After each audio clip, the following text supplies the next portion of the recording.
Él es el rey, hermano. Y a Él se le llama de esa manera en uno de los salmos que vamos a estar viendo hoy. Pero al Señor, hermano, hay que abrirle la puerta y hay que dejarlo entrar. Usted sabe que Jesús mismo estableció ese principio también en un momento dado cuando le dijo al pueblo: he aquí, yo estoy a la puerta y llamo. Usted sabe que Jesucristo puede llegar a la puerta suya y abrirla si Él quiere. Usted sabe eso, ¿cierto? Si Él quiere, Él la puede abrir. Él es Dios. Sin embargo, la Escritura dice: yo llamo. Si alguno oye mi voz y abre la puerta, entraré a Él y cenaré con Él y Él conmigo. Nuestro Señor es el Señor de todo, hermano. Es el Rey del universo, el Rey de gloria. Pero nosotros decidimos si lo dejamos entrar. Amén. Así que vamos a orar, hermano. Padre bueno, en el nombre de Jesús te doy gracias, Señor, por la oportunidad que nos permite, Señor, de estudiar tu palabra en esta noche. En un tema que es tan pertinente para nosotros, Señor, cuando vemos cómo aún en la mente, Señor, de tu pueblo, el concepto, Señor, de lo que es la iglesia, el santuario y tu presencia, Señor, como que se va nublando. Como que vamos perdiendo, Señor, de vista a quién nosotros le servimos, de quién somos, el lugar donde estamos y quién está en este lugar. Pero te ha parecido bien, Señor, esta noche recordarnos, mi Dios, para que quizá de alguna manera, Señor Todopoderoso, nuestro corazón se enternezca. Abramos nuestros ojos, Señor. Entendamos y hagamos, Señor, lo que tenemos que hacer. Para tu gloria, para tu honra y para tu alabanza, porque solo tú la mereces, Señor. En el nombre de Jesucristo. Amén. Ahora, amén. A manera de introducción a lo que vamos a hablar en esta noche, hermano, yo sí creo que nosotros estamos viviendo y estamos siendo parte de una generación que está creciendo en la iglesia, hermanos, sin entender lo que la iglesia es, sin entender lo que el santuario es y sin entender, hermano, lo que ocurre en el santuario. Cuando lo digo, estoy generalizando porque siempre hay hermanos, siempre hay alguien que cuando llega a la iglesia, lo que llamamos la iglesia, hablando del templo como tal, no la iglesia como cuerpo de Cristo, sino el santuario. Siempre hay, hermano, alguien que sabe dónde llegó. Que cuando entra por esas puertas sabe dónde está parada, dónde está parado. Y sabe quién está presente en este lugar. Pero esa es, o el hecho de que sean pocos, hermanos, los que entienden eso, es la triste realidad de la iglesia como institución el día de hoy. Y eso lo podemos ver claramente, hermanos. Por ejemplo, hablaba con un hermano recién que estuvo visitando otro lugar. En ese otro lugar había una actividad, algunas 250 personas. El hermano que estaba tocando el piano en la iglesia ese día estaba en pantalones cortos, en t-shirt y con una gorra, hermano, tocando su piano en el altar, hermano, como si nada. Porque ahora eso no importa. O sea, usted se puede parar en un altar, hermano, como usted bien le parezca, porque Jehová mira qué, hermano, el corazón. En lo otro Dios no se fija. Y eso es un concepto errado, hermano. Y hay personas que nacen en el evangelio, crecen en el evangelio, hermano. O sea, que su vida es la iglesia y lo que se hace y lo que se practica en la iglesia, hermano.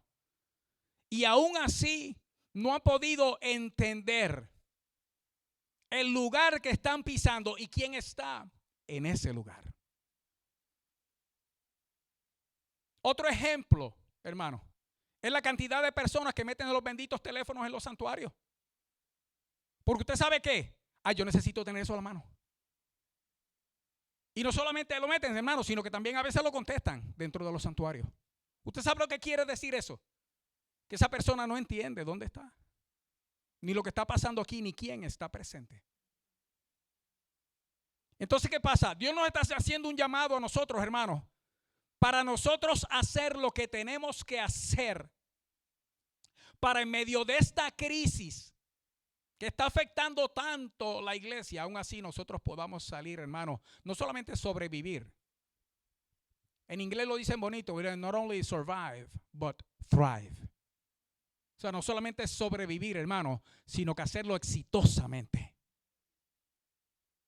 Esto no tiene por qué ser la muerte del cristiano, mucho menos de la iglesia, hermano.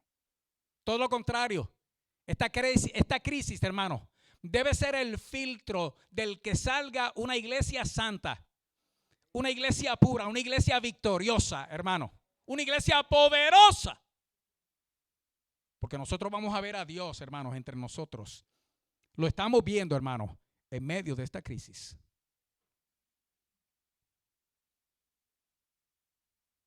Pero créame, si nosotros no podemos entender verdaderamente quiénes nosotros somos, la iglesia del Señor, el cuerpo de Cristo, los lavados, los redimidos por la sangre del sacrificio del Cordero de Dios que quita el pecado del mundo. Si yo no puedo entender mi posición y tampoco entender que lo que Dios ha establecido, hermano, para mantener la salud de ese cuerpo maravilloso que es la iglesia, es que Él ha provisto el santuario, un lugar donde hay una manifestación especial y única de su presencia. Dios se manifiesta en el templo como no se manifiesta en ningún otro lugar. Pero para eso tiene que haber un corazón. Para eso tiene que haber una mente que esté ligada, hermano, que esté atada, que esté unida al pensamiento de Dios. Porque cuando uno tiene eso en la mente y usted llega a este lugar, usted sabe que llegó a un lugar santo, donde está la presencia del santo. Y usted va a ver a Dios, y usted va a oír a Dios, usted va a oler a Dios, lo va a gustar, hermano, y va a poderlo tocar, y Él lo va a tocar a usted. Hay un fenómeno en la iglesia. Cuando hablo de la iglesia, vuelvo, hermano, al grupo que se reúne dentro del santuario. Y es que hay una gente, hermano, que mientras está ocurriendo aquí lo de Dios, esa persona está metida en esa experiencia y se lo está gozando y está oyendo y está entendiendo y está aprendiendo, y el corazón se le inflama, se le hincha, hermano. El pensamiento se le llena de la gloria de Dios y explotan en alabanza, en adoración, aplauden y saltan. Y hay otro grupo que está como que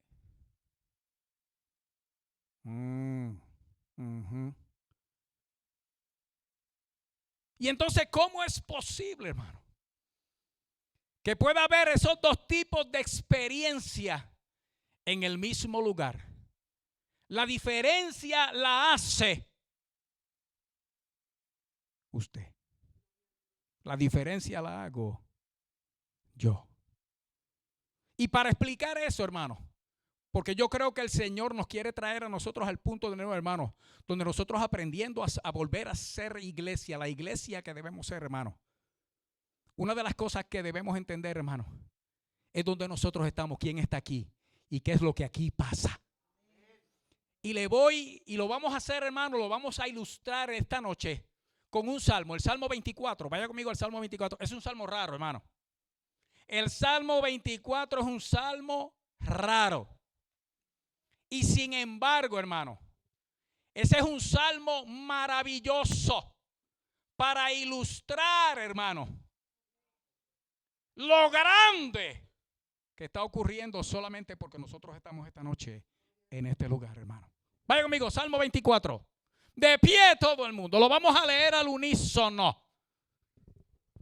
Y vamos a estar haciendo esto bastante a menudo hasta que esa palabra haga lo que la palabra dice que hace. Que penetra hasta partir el alma, el espíritu, las coyunturas y los tuétanos, y discierne los pensamientos y las intenciones del corazón. Y no hay cosa creada que no sea manifiesta en su presencia. Antes bien, todas las cosas están desnudas y abiertas a los ojos de aquel a quien tenemos que dar cuenta. Amén. Poder de Dios. Salmo 24, ¿lo tiene? Dice la palabra del Señor, todo el mundo al unísono, hermano, que son nada más que 10 versículos. ¿Cuál es el título del Salmo? No, si esas son las letras negras, las letras negras gordas, son esas las que leyó. Eso se lo pusieron acá a la casa editora para facilitar el estudio. Eso no es parte del texto.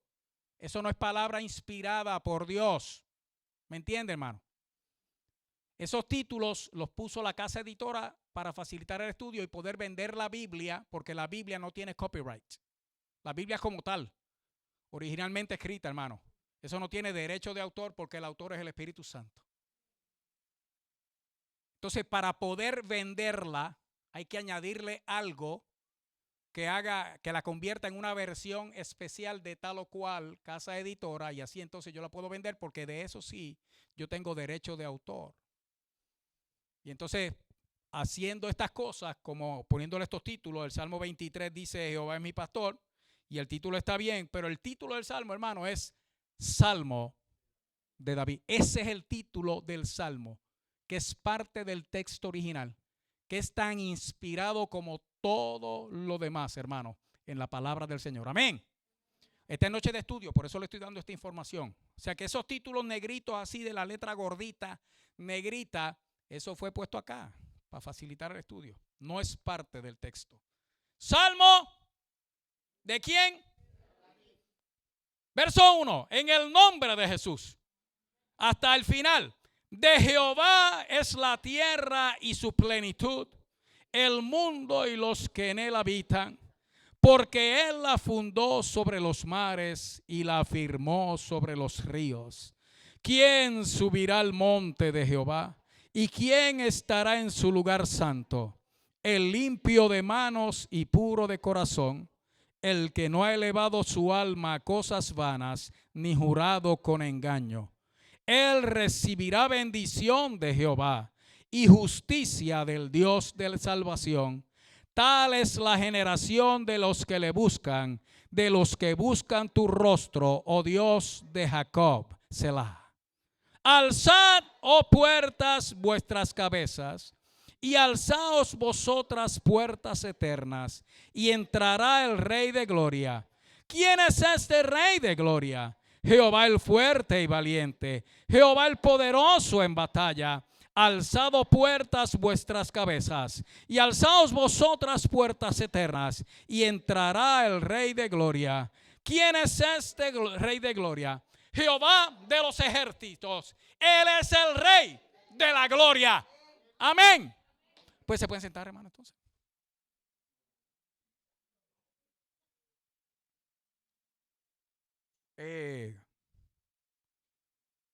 ¿Cómo vamos a llegar de aquí a entender dónde estamos y quién está presente para nosotros poder ser parte, hermano, de la gloria de ese Rey? Eso lo vamos a ver ahora.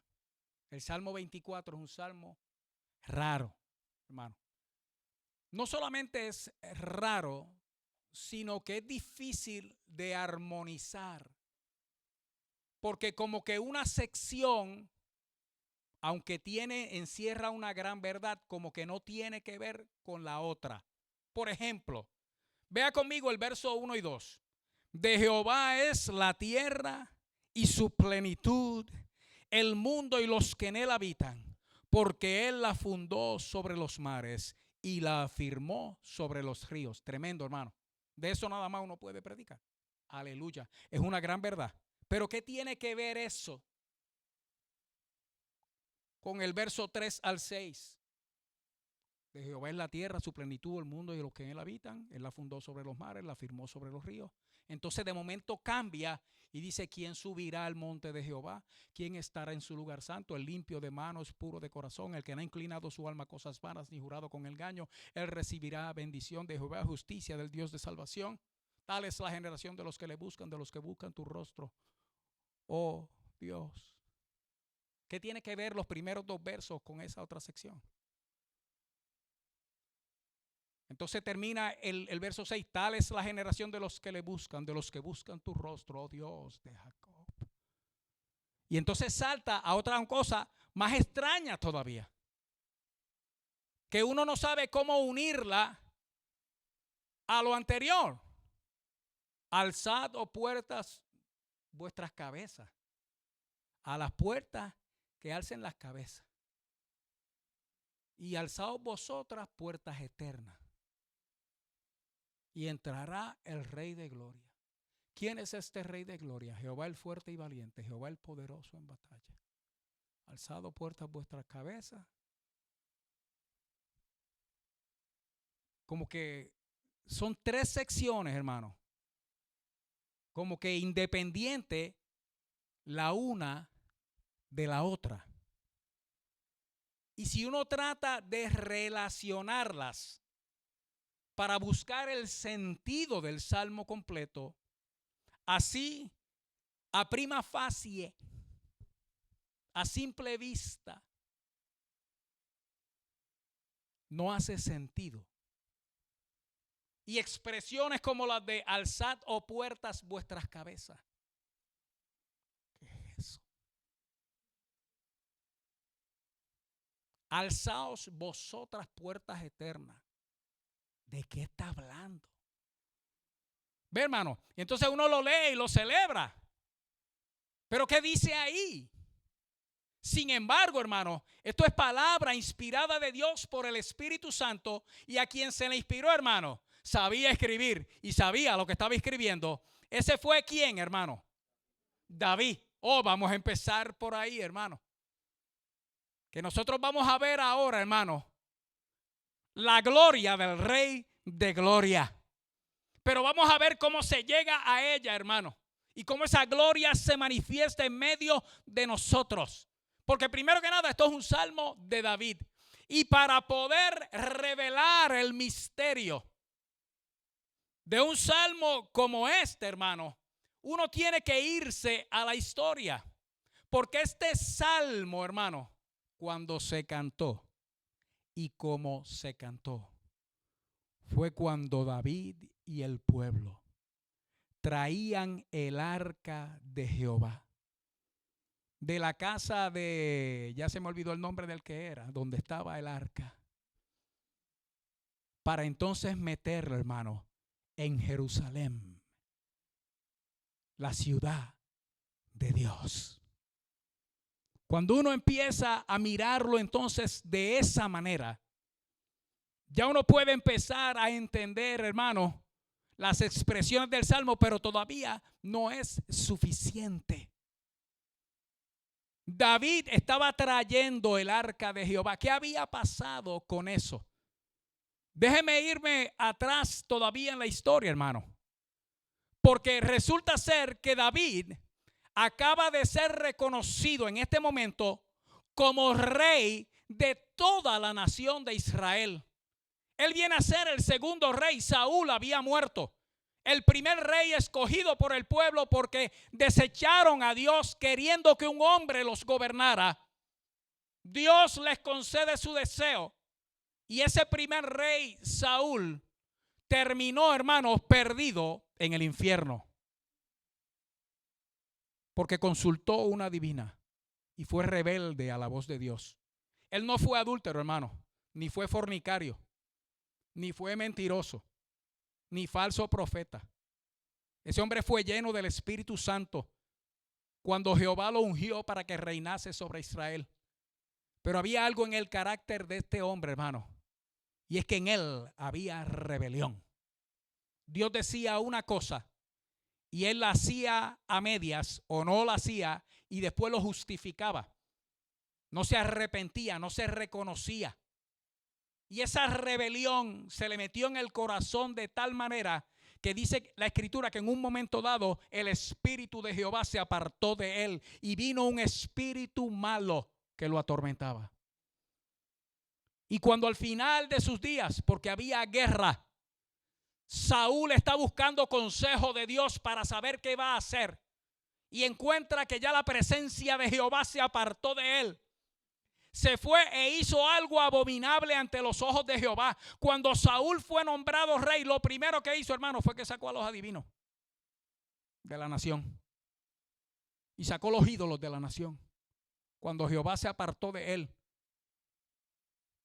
por su terquedad, por su rebelión, lo primero que hizo fue ir a consultar una adivina. Y nosotros estamos tan lejos, hermano, de la mente de Dios, que son muchos los teólogos que dicen que cuando él fue a consultar la adivina, Dios permitió que un muerto saliera y le hablara: Samuel. Son muchos los teólogos que dicen que Dios lo permitió. Si Dios permitió eso, se contradijo a sí mismo. Que el Señor reprenda al diablo. Porque dice la Escritura, hermano: no sea hallado en ti quien haga pasar a su hijo o a su hija por fuego, ni mago, ni agorero, ni sortílego, ni hechicero, ni quien consulte con los muertos. Mandato de Dios. Entre vivos y muertos no hay comunicación. Si la adivina, actuando bajo el dominio de Satanás, llamó y alguien vino, el que vino fue un demonio, no fue el muerto. Un demonio le habló a Saúl como si fuera Samuel, y al otro día Saúl se estaba suicidando.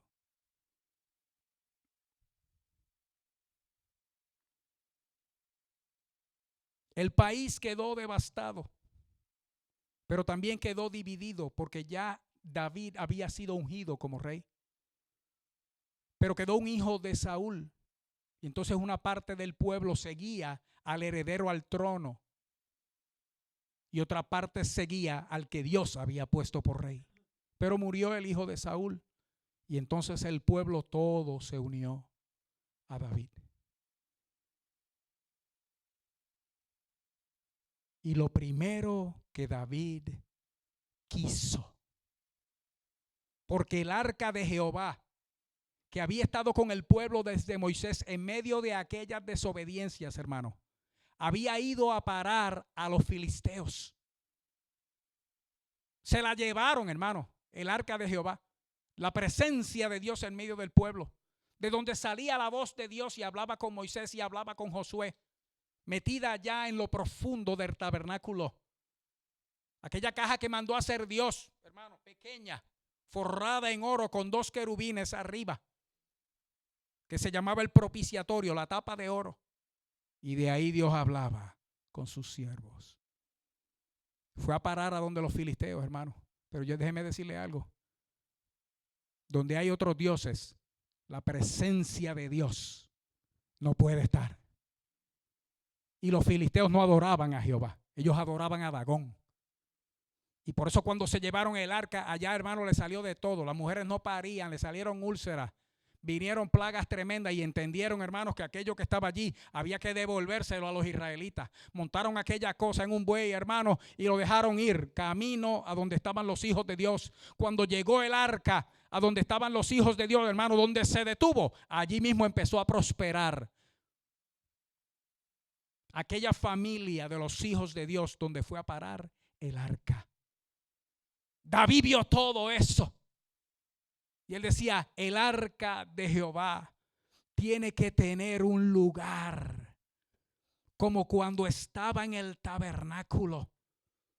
Tiene que haber un lugar que sea la morada eterna del Dios Altísimo entre nosotros.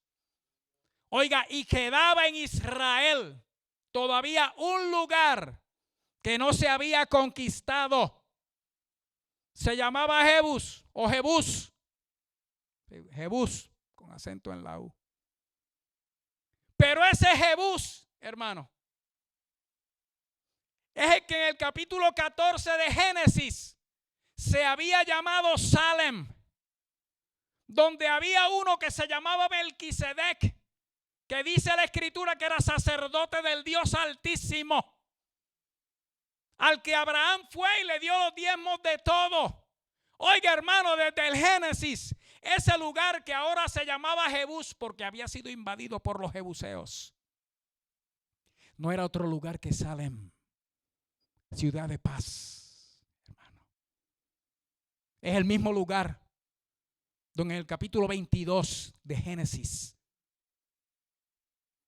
Abraham lleva a su hijo para sacrificárselo a Dios.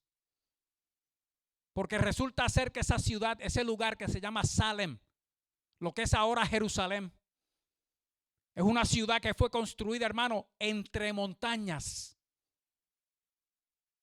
Una de esos montes, hermano, se llama Sión, el más alto, en Jerusalén. El otro se llama Moria, el monte Moria. Dios le dijo a Abraham en Génesis, tú vas a llevar tu hijo al lugar que yo te voy a decir, allá en la tierra de Moria, y allí me lo vas a sacrificar. Y nosotros sabemos la historia, hermano. Lo que hay que leer es Génesis capítulo 22, de cómo Abraham fue hasta aquel lugar, hermano, para sacrificarle su único hijo, promesa de Dios para él, a Jehová. Y cuando ya en el corazón de Abraham estaba muerto, hermano, porque él levantó el cuchillo y cuando lo fue a tirar, el ángel de Jehová lo detuvo. Pero para Abraham, en su corazón, ya él lo había matado. Eso ocurrió en Moria, hermano. Y ese es uno de los montes de Jerusalén. David, hermano, conoce esta historia. Él dice, queda un lugar donde Dios pisó una vez. Queda un lugar por conquistar, donde Jehová dejó sentir su presencia. Hay un lugar donde estuvo nuestro padre Abraham y allí Jehová le hizo promesa. Pero esa tierra está ocupada ahora por los jebuseos. Vamos a tomar ahora Jebús, porque de aquí en adelante eso va a ser Jerusalén. Oiga, hermano, y vaya conmigo a la palabra de Dios, porque lo quiero llevar de la mano. ¿Cómo llegamos al Salmo 24 de David? Vaya conmigo a Primera de Crónicas, capítulo 11. Primera de Crónicas, capítulo 11. Y ahí en Primera de Crónicas 11, vaya conmigo al verso 4 y 5. ¿Está conmigo ahí, hermano? Entonces se fue David con todo Israel. ¿A dónde se fue, hermano? A Jerusalén, la cual es ¿qué? Jebús. Y los jebuseos habitaban en aquella tierra. Recuerda, hermano, antes eso había sido de Dios. Desde que Melquisedec estuvo allí, hermano, eso era tierra santa, tierra de Dios, porque Melquisedec en esa tierra, hermano, era sacerdote del Dios Altísimo. Dice el verso 5, y los moradores de Jebús dijeron a David, no entrarás acá.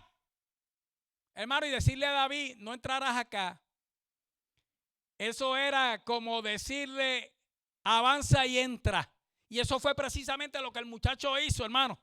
Mire lo que dice aquí, mas David tomó la fortaleza de Sión, que es como, hermano, la ciudad de David. Ahora escúcheme bien, hermano, escuche bien.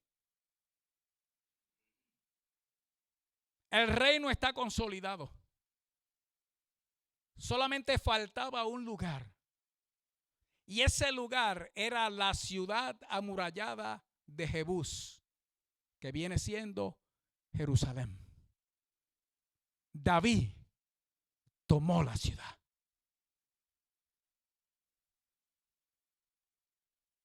Cuando David toma la ciudad, vaya conmigo al verso 15 aquí.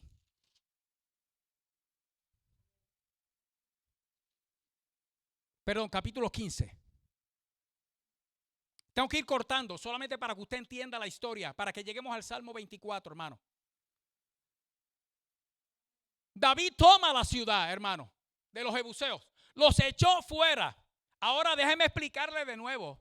Jerusalén es una ciudad entre montañas. Cuando dice tomó Sión, hermano, Sión es el monte más alto de Jerusalén, pero está dentro de los límites de esa gran ciudad, Sión. Hay un valle, una hondonada, un arroyo pasa por ahí, hermano, y está el otro monte, que es el monte Moria. Hermano, en el monte Moria, donde Abraham fue a sacrificar a su hijo, es donde estuvo luego el templo de Dios.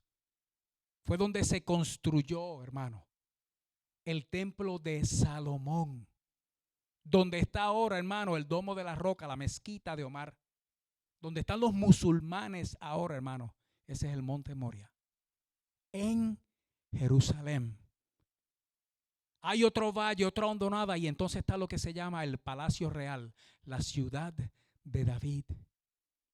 Jerusalén es una ciudad entre montes, entre montañas, con mesetas, con planicies al tope de cada montaña. Esa ciudad ya estaba amurallada, hermano. Ya tenía esos portones por donde la gente podía entrar y salir entre los muros.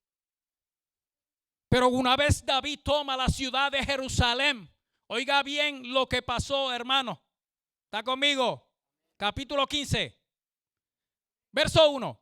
Hizo David también casas para sí en la ciudad de David. Y arregló un lugar para el arca de Dios. Y le levantó una tienda. ¿Usted sabe por qué le levantó una tienda, hermano? Porque él lo que quería era hacer un templo. Pero el Señor le dijo a David, no, tú no vas a hacer templo. El templo lo va a hacer tu hijo. Haces bien en tener en tu corazón el que haya un lugar para poner el arca donde está mi presencia. Pero el templo tú no lo vas a construir. Oye, escucha bien. Entonces dijo David, oiga, el arca de Dios no debe ser llevada sino por los levitas. Porque a ellos ha elegido Jehová para que lleven el arca de Jehová y les sirvan perpetuamente. Y congregó David a todo Israel en Jerusalén para que pasasen el arca de Jehová a su lugar, el cual él había preparado. Reunió también David a los hijos de Aarón y a los levitas. Déjeme decirle, hermano, lo que está pasando aquí. Cuando los filisteos devolvieron el arca, porque lo que le trajo fue maldición a ellos, el arca llegó a la casa de un hijo de Dios. Y allí lo que trajo fue bendición. Cuando David se enteró de esto, hizo un primer intento por traer el arca a la ciudad santa, a Jerusalén. Pero usted sabe cuál fue el problema. Que la intención era buena, pero lo hizo mal. Había unas instrucciones específicas para cargar el arca del pacto, porque esa era la presencia de Jehová en medio del pueblo. No era cualquiera, ni cualquiera la podía tocar. No se transportaba de cualquier manera, fuera en un carro, hermano, o fuera arrastrado, lo que sea. Dios había dado instrucciones de cómo había que hacer con aquello que era su presencia en medio del pueblo. David en su contentura la montó en un carro de bueyes y la mandó para allá, y él brincando y saltando y cantando y tocando. Y en un momento dado en el camino, hermano, se tambaleó el arca, y Usa, uno de los que venían acompañando, para que no se fuera a caer, extendió la mano y la tocó. Y dice que se encendió la ira de Jehová, y allí mismo lo mató. Entonces ya de donde había salido el arca, aquí se detuvo de nuevo, hermano, y la dejaron en la era de Ornán, si no me equivoco. En la casa de otro. Y en esa casa también el arca trajo bendición, pero David tuvo una tristeza tremenda, porque alguien había perdido la vida. Aquí en el capítulo 15 usted ve que David está diciendo, mira, vamos a traer el arca donde tiene que estar, pero vamos a hacerlo como Dios manda. ¿Usted está entendiendo, iglesia? O sea, Dios ha dado instrucciones. Para todo Dios ha dado instrucciones, hermano. A la iglesia Dios le ha dicho que nos tenemos que congregar. Y Dios ha dicho cómo y dónde. Carson. Yes.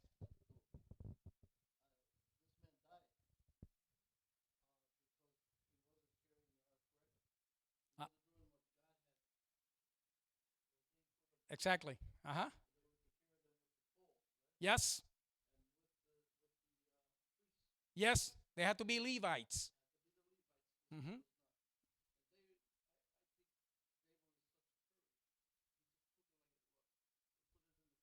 Uh-huh.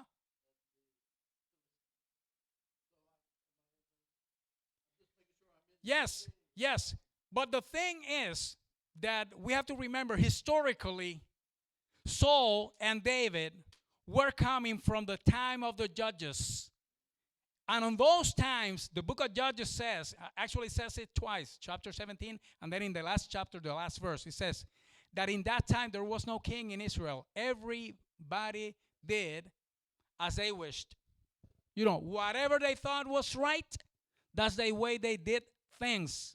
So they were not following the word of God, because that was a generation that grew up without the knowledge of the Lord.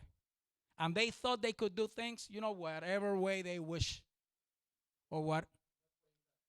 And that's why he died, because the instructions were given centuries before. Not anyone or everyone can carry this.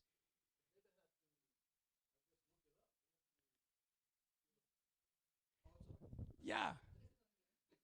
But if he did the so many mistakes that he did in his life, being the man of God he was, it was because out of ignorance of the word of God itself, which is the main problem that we also have this time. That's what we're facing today. Without knowledge. But because we reject the knowledge. It's not because the knowledge is not available or at hand. It's because we reject it. Exactly. And itching ears means, you know, I don't like what I'm hearing, talking about the truth. You know, I need something else. And that's where we are right now. And that's where these people were at the time. So David learned a lesson. And he said, okay, we have to do this according to the word of God. His instructions. Okay. Así que David, entonces, hermano, dice ahora, no, vamos a hacer la cosa como Dios manda, como Dios dice. Hay instrucciones específicas, hermano. Usted sabe que nosotros estamos escogiendo hoy en día, hermanos, también cargar el arca a nuestra manera. La presencia de Dios, estamos escogiendo cargarla a nuestra manera. Estamos decidiendo nosotros cómo cargamos a Dios, cómo alcanzamos su presencia, cómo la llevamos con nosotros o cómo nos quedamos con ella en la casa. Hay instrucciones específicas para mantener la salud, hermano, y la vida espiritual de los que somos iglesia del Señor, hermano. Y esas instrucciones hay que seguirlas al pie de la letra, porque nosotros estamos en la gracia. Pero usted sabe lo que es la gracia, hermano. Que es que el Espíritu Santo de Dios ahora toma la ley de Dios, hermano, la siembra en nuestro corazón y produce en nosotros la obediencia para hacer lo que Dios dice, como Él dice, para su gloria. Yo no hago las reglas. La regla ya está hecha. Y el hacer yo las reglas, hermano, me puede costar la vida. tratar de yo rehacer las reglas y justificarlo todavía, hermano. Eso fue lo que le costó la vida a Saúl. Nosotros no nos podemos olvidar, hermano, de quién somos, dónde estamos y quién está en este lugar. De eso se trata ese salmo. Vamos a llegar ahí ahora, porque todo lo que le estoy diciendo, hermano, es para llegar al Salmo 24 y entenderlo. Y entender, hermano, cómo el Salmo 24 lo que nos enseña a nosotros, hermano, es atraer la presencia del Señor a donde debe estar para que se quede ahí y bendiga. David le dice al pueblo, esto hay que traerlo bien. No lo podemos hacer como antes. Vaya conmigo al verso 11, ahí en el capítulo 15. ¿Está conmigo? Llamó David a los sacerdotes, Sadoc, Abiatar, los levitas, Uriel, Asaías, Joel, Semaías, Eliel, Aminadab, y les dijo: vosotros que sois los principales padres de las familias de los levitas. Mire lo que le dijo, hermano. Santificaos vosotros y vuestros hermanos, y pasad el arca de Jehová, Dios de Israel, al lugar que le he preparado, pues por no haberlo hecho así vosotros la primera vez, Jehová nuestro Dios nos quebrantó, por cuanto no le buscamos. ¿Cómo? Oiga, y no es que no le buscaron. Si algo había en aquella gente era deseo de ir a buscar la presencia de Dios y traerla donde debía estar. Si a lo que había algo había era ánimo, hermano. Pero usted sabe cuál fue el error. Hacerlo no como Dios dice. Nosotros no podemos hacer las reglas, hermano. La regla ya está hecha. Y le voy a decir más todavía, hermano. Si usted dice que ama a Dios, sea aquí o en Facebook, la verdadera señal de que amamos a Dios, hermano, es si obedecemos su palabra. Lo dijo Jesús en Juan 14. El que me ama, mi palabra guardará, y mi Padre le amará, y vendremos a él y haremos morada con él. Ay, dice, y el que no me ama no guarda mis palabras. O sea que la verdadera señal de que amamos a Dios, hermano, es si obedecemos lo que Dios dice. Y usted sabe que hemos estado insistiendo en el hecho, hermano, de que nosotros hemos escogido obedecer primeramente. Cuánta clase de cosas se oyen por ahí, hermano. Y hemos echado a un lado lo que dice, hermano, el Dios vivo y verdadero, el que tiene nuestra vida en sus manos y el único que la puede sostener, el que se acaba cuando Él apaga el switch. Y si Él no lo apaga, hermano, caerán a tu lado 1000 y 10,000 a tu diestra, mas a ti no llegarán. Tan sencillo como eso.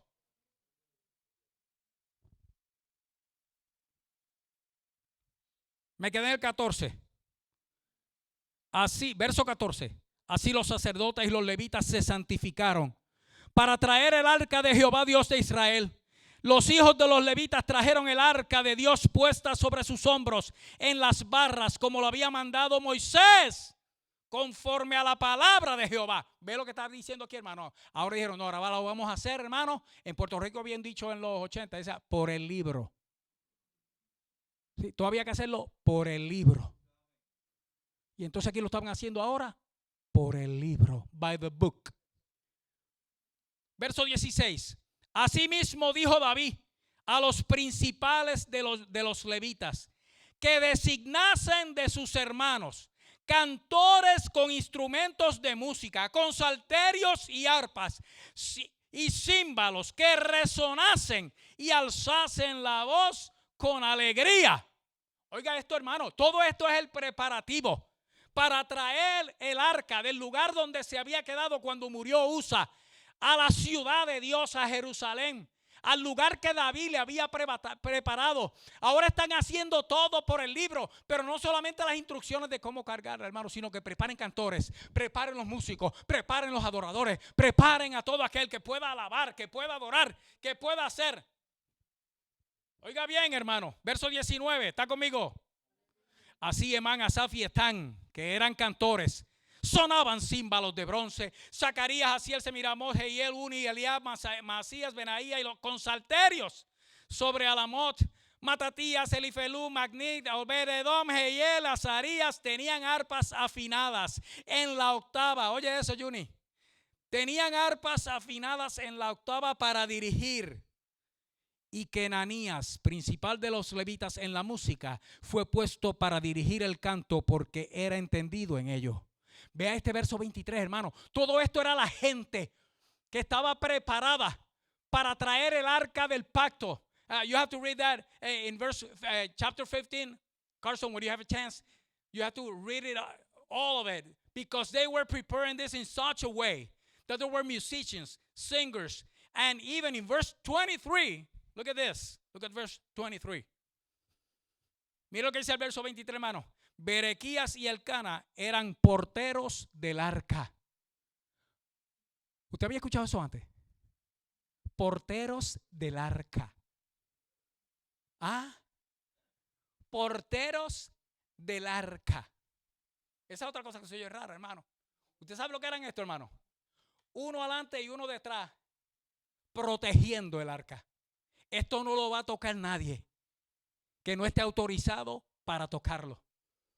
No solamente para proteger el arca, hermano, sino por el bien de aquel que sin autorización viniera a tocar y cayera muerto, como Usa también. Porteros del arca eran guardadores, hermanos, del arca. Todo esto, hermanos, para esa caja forrada en oro, con una tapa con 2 querubines arriba.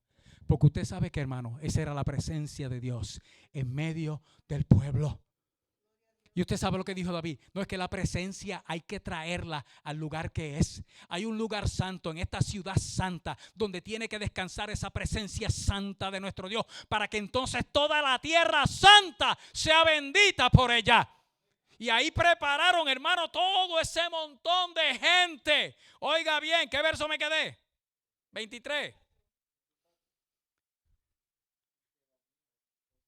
Y Sebanías, Josafat, Natanael, Amasad, Zacarías, Benaía y Eliezer, sacerdotes, tocaban las trompetas delante del arca de Dios. Obed-edom y Jeías eran también porteros.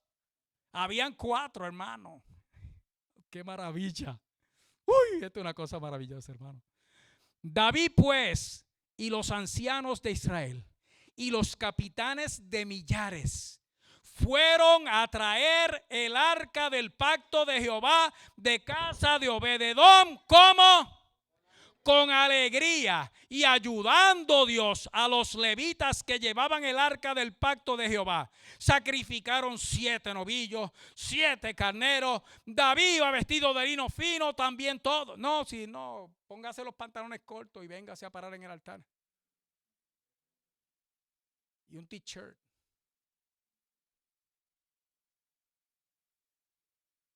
Y una gorra virada. Con unos tenis colorados.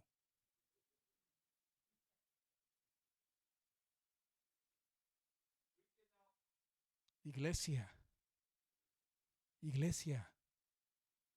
Esto era una caja que estaba en casa de un hombre. Pero esa caja era la presencia de Dios en medio del pueblo. Aquello había que tocarlo como Dios dijo que se tocara. Cargarlo como Dios dijo que se cargara. Traerlo como Dios dijo que se trajera, hermano. Y ahora que lo estaban haciendo por el libro, la alegría, hermano, de saber que la presencia del Señor estaba con ellos. Porque usted ve lo que dice ahí, ¿verdad, hermano? Y ayudando, verso 26, Dios a los levitas que llevaban el arca del pacto. Entonces sacrificaron novillos y carneros. David vestido de lino fino. También todos los levitas que llevaban el arca. Asimismo los cantores, todos, hermanos, vestidos de lino fino. Kenanías era maestro de canto entre los cantores. Llevaba también David sobre sí un éfod de lino. Verso 28. De esta manera llevaba todo Israel el arca del pacto de Jehová con júbilo y sonido de bocinas y trompetas y címbalos y al son de salterios y arpas. Salmo 24. Ahora vamos a ver.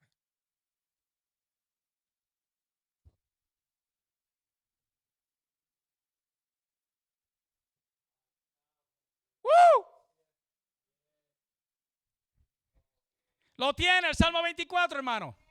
Ahora piense bien todo lo que escuchó. De cómo ahora el reino unificado y David como rey, lo único que tienen en mente es traer la presencia del Señor a la ciudad santa que ha sido tomada por David para Dios. Que hay un lugar preparado donde esa presencia va a estar y va a permanecer ahí hasta que se le construya el templo que merece. Y que toda esta gente, estos cantores, levitas, hermanos músicos, todos ellos, desde donde estaba el arca, la venían trayendo con gozo, con alegría, hermano, con júbilo. Y ya usted oyó que había toda clase de instrumentos y cantantes y maestros de canto. Usted sabe lo que venían cantando, iglesia. ¿Qué es el Salmo 24? ¿Salmo de quién? ¿Y qué es un salmo? ¿Qué es un salmo, hermano? Una canción, un himno. Ahora vamos a poner el Salmo 24 dentro de su contexto. Porque lo que esta gente venía cantando, hermano, cuando se iban acercando a la ciudad, ¿usted sabe qué era, hermano? De Jehová es la tierra y su plenitud, el mundo y los que en él habitan. Porque Él la fundó sobre los mares y la firmó sobre los ríos. ¡Wow, hermano! Piénselo. Ahí viene el arca. Ahí están los cantores, los músicos y todo aquel corazo de gente, hermano. De Jehová es la tierra, su plenitud, el mundo y los que en él habitan. Pero acuérdense que se están acercando a la ciudad santa, Jerusalén, la que está sentada sobre los montes, hermanos. Y por eso es que cambia entonces y dice: ¿quién subirá al monte de Jehová? Porque lo que están viendo a la distancia, hermanos, es el monte de Sión. Allí, el monte más alto de la ciudad. Justo al lado de él, hermano, está el monte Moriah. Y entonces ellos dicen: ¿quién subirá al monte de Jehová? ¿Y quién estará en su lugar santo? El limpio de manos. Siguen cantando, hermano. ¿Usted sabe por qué podían cantar eso? Porque lo primero que le dijo David es que para cargar la presencia del Señor, para traer la presencia del Señor, para poder tocar la presencia del Señor y que la presencia del Señor te toque y no te mate, para eso lo primero que hacer es santificarse. Él le dijo: santifíquense todos, porque vamos a traer la presencia del Señor a la ciudad de Dios. Vamos a llevar el arca de Dios a Jerusalén. Y así santificados decían: no, es que el que va a subir es el limpio de mano. Usted se imagina los que venían cargando el arca, hermano. Qué privilegio. Decía: wow, el limpio de manos, puro de corazón, el que no ha elevado su alma. Y daban otro paso: a cosas vanas ni jurado con engaño. Y seguían cantando: él recibirá bendición de Jehová y justicia del Dios de Jacob. Van caminando hacia el monte, hermano, donde estaba preparado el lugar para que la presencia del Señor morase. Y llegaron al muro de Jerusalén. Y esa parte rara del Salmo: alzad, oh puertas, vuestras cabezas. Escúchame, oye bien, iglesia. Jerusalén era una ciudad amurallada. Y las puertas, hermano, no eran de las que se abren así. Eran como las de los castillos medievales. Era de las que se suben. ¿Usted recuerda las películas esas, hermano? De los cruzados y de esas cosas del tiempo de la Edad Media, donde los castillos lo que tenían era un portón de hierro que lo subían así, hermanos, para que entonces la gente entrara. Y si el enemigo venía, lo podían dejar caer de golpe, porque trabajaba por gravedad. Esa era la puerta que había allí. Por eso es que el Salmo dice: alzad, oh puertas, vuestras cabezas. Era: ábrete, puerta. Pero mira, hermano, que David no solamente está viendo el portón. Y dice: no, es que las puertas se tienen que abrir para que entre la presencia del Señor. Pero él dice: si las puertas de hierro se abren, en el mundo espiritual se abre una puerta mayor para que la presencia del Señor entre y no salga. Oiga, y empiezan a cantar. Oiga ese corazo allá. Y los guardas de las puertas acá: alzado puertas vuestras cabezas, hermano. Y empiezan aquellos guardas de la puerta a subir esos portones. Y alzaos vosotras puertas eternas. ¿Y sabe qué? Y entrará el Rey de Gloria. ¡Wow, hermano! Esa puerta subiendo y el pueblo acercándose con el arca del pacto y entrando, hermano. Porque escúchame bien, la ciudad tenía muro y tenía portón. Cuando se llamaba Jebús, esos muros estaban y esas puertas también. Pero porque el Rey de Gloria no estaba adentro, David pudo entrar y acabar con los jebuseos. Así que ahora lo que David entiende es: nosotros tenemos una ciudad amurallada, pero si la presencia de Dios no está en ella, no hay nadie que nos defienda. Nosotros necesitamos abrir la puerta para que la presencia del Señor entre y estando adentro nos bendiga. Oiga, hermano, y están cantando esta gente acá: alzado puertas vuestras cabezas. Y aquellas puertas empiezan a subir. Y alzaos vosotras puertas eternas, y entrará el Rey de Gloria. Es una expresión maravillosa para Dios, hermano. Porque está la reina de Inglaterra, está el rey de Arabia Saudita, el rey de Egipto, los diferentes reyes que hay en la tierra, hermano. Pero usted sabe de quién está hablando aquí, hermano. Dice: alcen las puertas. Y el que va a entrar es el Rey de Gloria. Y dice: ¿quién es este Rey de Gloria? Jehová el fuerte y valiente. Jehová el poderoso en batalla. ¿Por qué el poderoso en batalla, hermano? Porque él pelea nuestras batallas. Cuando Jonatán fue a pelear, hermano, con aquellos 66,000 y la multitud, usted sabe lo que él dijo: no es difícil para Jehová salvar con pocos o con muchos. Porque lo que está diciendo es que la salvación es de Jehová, no es mía. Yo no estoy salvando a nadie. El que está salvando es Jehová. Oiga, hermano, Jehová el fuerte y valiente, Jehová el poderoso en batalla.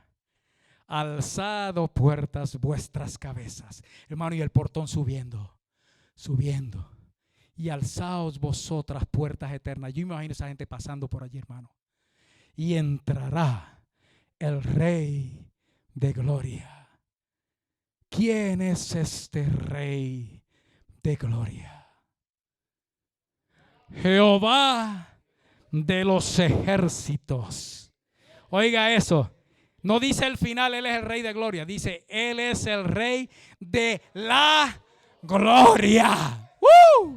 Maravilloso, hermano. Ahora bien, escúchame bien, iglesia. ¿Qué es eso de el Rey de Gloria? Hermano, gloria El Rey de gloria. Esa palabra gloria es esplendor. Y cuando decimos esplendor, hermano, es brillo, es luz. Él es el Rey de luz, el que todo lo ilumina, hermano.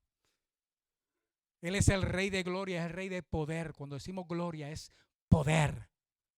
Cuando decimos gloria, hermano, es riqueza. Riqueza, hermano. Riqueza. Vaya conmigo al Salmo 16, rapidito. El Rey de gloria. Salmo 16.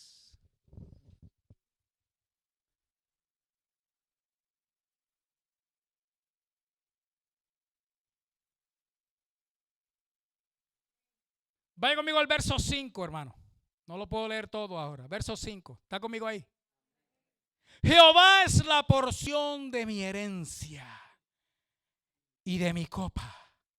Tú sustentas mi suerte. Cuando dice riqueza, hermano. Mire la riqueza aquí, hermano. ¿La está viendo? Jehová es la porción de mi herencia. Cuando dice el Rey de gloria, esa gloria es la presencia del Señor en aquel que lo recibe. Él es la porción de mi herencia y de mi copa. Tú sustentas mi suerte. Las cuerdas me cayeron en lugares deleitosos y es hermosa la heredad que me ha tocado. Oiga el 7. Bendeciré a Jehová que me aconseja. Aún en las noches me enseña mi conciencia. A Jehová he puesto siempre delante de mí, porque está a mi diestra, no seré conmovido. Se alegró por tanto mi corazón y se gozó mi alma. Mi carne también reposará confiadamente, porque no dejarás mi alma en el Seol, ni permitirás que tu santo vea corrupción. Verso 11, el resumen de todo lo que acabo de leer. Me mostrarás la senda de la vida. En tu presencia hay que plenitud de gozo. Esa es la gloria de Dios, hermano. Es gozo total en su presencia. ¿Y qué más? Delicias. Es deleites, hermano. Deleite, puro deleite. A su diestra, ¿cuánto tiempo, hermano? Esa es la gloria de Dios en la vida del creyente. Vuelva conmigo al 24. Es poder, es riqueza. La gloria de Dios, hermano, es la majestad. Es abundancia.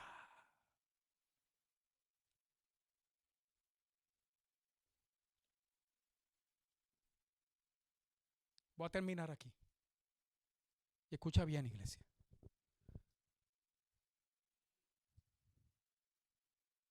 Cantando el Salmo 24. Entró el arca de Jehová a la ciudad de Dios. Y la pusieron, hermano, en el lugar que le tenían preparado. La bendición que vino sobre el reino, hermano. Todos la podemos leer en los capítulos que siguen. Porque David fue un rey tal. Fue una clase de rey, hermano. Que Dios le prometió que su reino iba a ser eterno. Quiero hacer un paréntesis, hermano. Él fue mal esposo. Fue peor padre. Y mal amigo. Él no supo ser bueno en esas tres áreas. Mal esposo, mal padre, mal amigo. Pero ¿sabe qué, hermano? Fue el mejor rey que tuvo Israel. Y vuelve, hermano. David vuelve. Porque se va a levantar de los muertos, hermano. Y va a reinar en esa tierra gloriosa. Nuevamente. ¿Usted sabe qué? ¿Por qué? Porque él llevó, hermano, la presencia del Rey de Gloria, a la ciudad santa, a la Jerusalén de Dios allí, hermano. Y esa presencia, hermano, vuelve. Nosotros, hermano, nos hemos dejado robar la presencia del Señor. Ha ido a parar a donde los filisteos, los enemigos de Dios, los que no creen en Dios. Porque nosotros pensamos que allá es que está la solución al problema. Ha ido a parar a la era de Ornán o al otro sitio donde fue a parar, hermano. Pero no está donde tiene que estar. Porque nosotros, igual que el pueblo de Dios, hermano, estamos haciendo lo de Dios a nuestra manera. Y a nuestra manera, lo único que viene, hermano, es mal. Aunque creamos que estamos haciendo lo correcto e inclusive lo que a Dios le agrada. Lo que a Dios le agrada está escrito en su palabra. Y ninguna situación, ninguna crisis, ninguna pandemia, hermano, está por encima de lo que la palabra de Dios dice. Así que a nosotros nos corresponde, hermano, en las buenas y en las malas. Como dicen en Centroamérica, en las duras y en las maduras. No sé cómo dicen allá en Costa Rica, hermana María. A Dios hay que servirle, hermano, como Él quiere que se les sirva. Este no es tiempo de nosotros hacer las reglas, hermano. Este es tiempo de nosotros buscar la presencia de Dios donde quiera que la hayamos dejado, hermano. Y volverla a traer al lugar que corresponde. Para que entonces la bendición de Dios fluya sobre nosotros, hermanos, como tiene que fluir y como Dios quiere que fluya.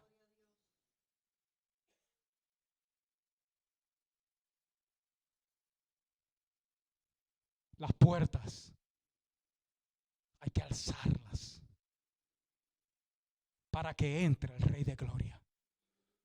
El pueblo venía cantando y el pueblo venía cargando. Pero habían unos que estaban encargados de levantar, de alzar aquellas puertas para que el Rey de Gloria entrara. Hoy esos somos nosotros, hermano. Hoy nosotros decidimos si alzamos las cabezas de estas puertas y alzamos esas puertas eternas para que entre el Rey de Gloria a donde tiene que entrar y a donde tiene que estar. Ahora escúcheme bien, hermano. Dios ha escogido lugares, se llaman templos, se llaman santuarios, donde su gloria está. Y no está bien de nosotros abandonar el santuario siguiendo nuestras propias reglas o las que establece otro. Lo que es para la salud y el bienestar, amén, hermano, lo que se justifica, se justifica. Pero hay muchos que han decidido hacer la regla del santuario a su manera. Eso no está bien, hermano. La regla ya está hecha. Por algo en 2 de Crónicas 7:14 dice: si se humillaren mi pueblo, sobre el cual mi nombre es invocado, y oraren y buscaren mi rostro y se convirtieren de sus malos caminos, entonces yo oiré desde los cielos y perdonaré su pecado y sanaré su tierra. Pero ¿cómo es, hermano? Porque ese verso no anda solo, sino que le sigue el 15. Ahora estarán abiertos mis ojos y atentos mis oídos a la oración en este lugar.